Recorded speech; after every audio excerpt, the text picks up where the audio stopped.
bienvenue dans le cours La proportionnalité. Donc aujourd'hui, on continue le gros travail qu'on a déjà commencé un peu en primaire et puis qu'on continuera tout au long du collège qui parle de la proportionnalité. Alors j'ai l'habitude de dire que la proportionnalité, la définition est un peu complexe, mais en fait ça se comprend de manière intuitive, plutôt facilement. On a deux grandeurs physiques, des trucs, des machins, donc des kilos, des litres, des mètres, des centimètres carrés. En fait, on a deux grandeurs physiques, et si j'en ai une qui augmente, l'autre augmente. Si j'en ai une qui diminue, l'autre diminue. Et ça, de manière assez régulière. Et cette régularité, elle s'exprime ici en disant que ces deux grandeurs physiques, je passe de l'une à l'autre en multipliant ou en divisant par le même coefficient. Donc, il y aura plein de manières différentes, nous, dans l'exercice, pour montrer que on a bien cette situation-là. Alors, on va commencer par la manière la moins mathématique, la plus simple en fait. Elle fait un peu appel à l'intuition, au pif, à la sensation. Puisque on comprend la situation et on voit que ça marche ou que ça ne marche pas. Vraiment, à l'intuition. Le prix de l'essence et le nombre de litres dans mon réservoir. Quand je vais à la pompe, plus donc j'ai de l'essence, là j'ai mon argent, plus je vais mettre de l'essence, forcément, plus je vais payer. Moins je vais mettre d'essence, moins je vais payer. Là, pas de problème, ça c'est bien proportionnel. C'est assez intuitif. Le temps et le nombre de poissons que je pêche, je vais me mettre au bord du lac, hop, je mets ma canne à pêche. Nombre de poissons, le temps, si je passe plus de temps, est-ce que j'aurai forcément plus de poissons? Non, parce que je peux avoir de la chance, pêcher plein de poissons au début, et puis au bout d'un moment, ne plus en pêcher. Donc il n'y a aucune régularité dans le fait que je pêche des poissons. Ça, ce n'est pas proportionnel. L'âge d'une personne et sa taille. Alors on a l'âge, on a la taille, et au début de notre vie, ça fonctionne bien. On a 1 an, 2 ans, 3 ans, on grandit plutôt régulièrement, ça, il n'y a pas de problème. Et à un moment donné, arrivé 17-18 ans, on continue à vieillir, mais on ne grandit plus. Donc, il n'y a pas de proportionnalité entre l'âge et la taille. Pour terminer, dernier exemple, si je cours de manière régulière, et toute l'astuce est dans le mot régulier, le temps et le nombre de kilomètres, le temps, le nombre de kilomètres, plus longtemps, plus de kilomètres. Moins longtemps, moins de kilomètres. Grâce au fait que ce soit régulier. Parce que si je dis des fois je fais des pauses, ça n'est plus proportionnel, ça n'évolue plus en même temps l'un avec l'autre. Donc toutes ces techniques-là, elles sont assez intuitives. Quand on comprend la situation, on arrive à dire oui ou non c'est proportionnel ou pas. Alors vous doutez bien que cette technique-là, elle va, nous, en mathématiques, pas trop nous plaire. C'est bien pour comprendre si l'élève il a compris ce que c'est une situation de proportionnalité. Mais nous, ce qu'on attend, c'est un peu de calcul, c'est de la vérification mathématique. Alors, vérification mathématique, c'est ce qui arrive ici. Quand on a des valeurs, on va pouvoir les comparer grâce à un tableau de proportionnalité. Et donc du coup, on sait que pour passer d'une ligne à l'autre, il faut multiplier ou diviser par le même coefficient. Donc on va utiliser les différents rapports. Et donc on va trouver que les rapports sont tous les mêmes. Ça veut dire que, regardez, je peux passer de la première à la deuxième ligne en multipliant par mon coefficient. Et je peux passer de la deuxième à la première en divisant par le coefficient.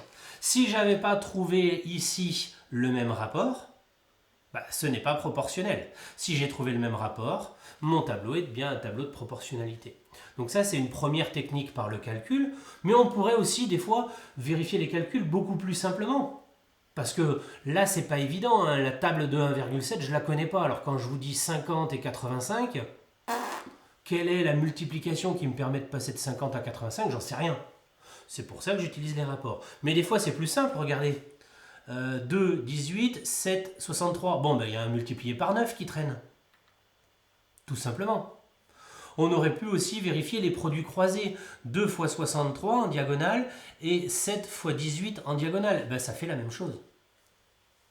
Et puis quand ça ne marche pas, pareil, entre guillemets, ça se voit sur certains calculs. 5, 10, tiens, pour passer de là à là, j'ai multiplié par 2. Donc 7, non. Pas 15, 14 pour que ça marche. Donc ici, ça ne fonctionne pas. Et donc mon produit croisé ne fonctionne pas non plus. 10 par 7, 70, et 5 par 15, ça fait 75. Donc ça ne marche pas. Donc si on a des valeurs qui sont un peu pénibles à calculer parce qu'elles ne tombent pas facilement dans les tables, on va utiliser la méthode avec le coefficient de proportionnalité. Et sinon, si les valeurs sont assez évidentes, on pourra utiliser directement le fait qu'on connaisse nos tables de multiplication et que ça fonctionne ou pas.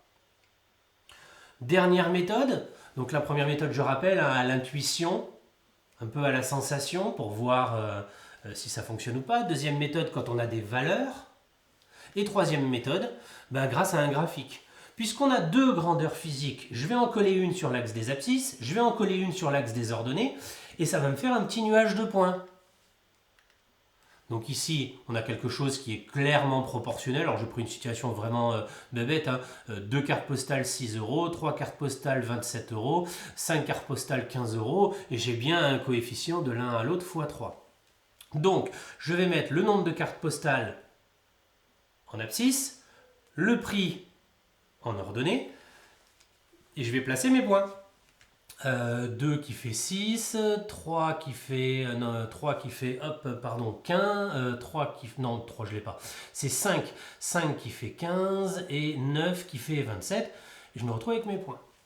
Et qu'est-ce que je remarque? Je remarque que tout ça, ça forme une droite qui ici, en bas, passe par l'origine. Donc une situation de proportionnalité, ce sera toujours représenté par une droite qui passe par l'origine. Si c'est une droite, ça ne suffit pas. Si ça passe par l'origine, ça ne suffit pas. Il faut les deux. Il faut que ce soit en même temps une droite et en même temps qu'en bas, ça passe par l'origine du repère. Donc voilà pour nos 3 méthodes pour reconnaître si oui ou non on est dans une situation de proportionnalité. Alors pour conclure tout ça, qu'est-ce que je dois retenir à la fin de ma leçon? Premièrement, je sais si une situation elle est proportionnelle ou pas, en fonction des 3 méthodes. Ça va dépendre de comment est la question. Si jamais vous n'avez pas de valeur et qu'on vous demande à l'intuition est-ce que ça marche, il va falloir expliquer pourquoi ça marche ou pourquoi ça ne marche pas. Si on vous donne un graphique, il faudra utiliser la méthode numéro 3.